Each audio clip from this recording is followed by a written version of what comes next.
उत्तराखंड में भ्रष्टाचार के खिलाफ लड़ाई अब नए तरीके से लड़ी जाएगी।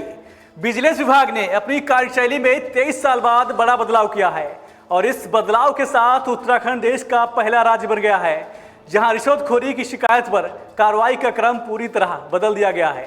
पहले विजिलेंस को जब किसी सरकारी अधिकारी या कर्मचारी के खिलाफ रिश्वत लेने की शिकायत मिलती थी तो आमतौर पर ट्रैप यानी रंगे हाथ पकड़ने की कोशिश या प्राथमिक जांच की प्रक्रिया शुरू की जाती थी। इस दौरान एफआईआर दर्ज करने में कई बार लंबा समय लग जाता था, लेकिन अब नई व्यवस्था के तहत जैसे ही शिकायत मिलेगी विजिलेंस सबसे पहले आरोपी के खिलाफ एफआईआर दर्ज करेगी और उसके बाद गिरफ्तारी की कार्रवाई की जाएगी। अधिकारियों का कहना है कि इस नई व्यवस्था से मामलों में पारदर्शिता आएगी और कानूनी प्रक्रिया तेज होगी। एफआईआर दर्ज होने के तुरंत बाद जांच शुरू हो जाएगी जिससे सबूत सुरक्षित रखने और अभियोजन की तैयारी मजबूत करने में मदद मिलेगी। कई बार देर से एफआईआर दर्ज होने की वजह से गवाह और सबूत कमजोर पड़ जाते थे जिससे केस कमजोर हो जाता था।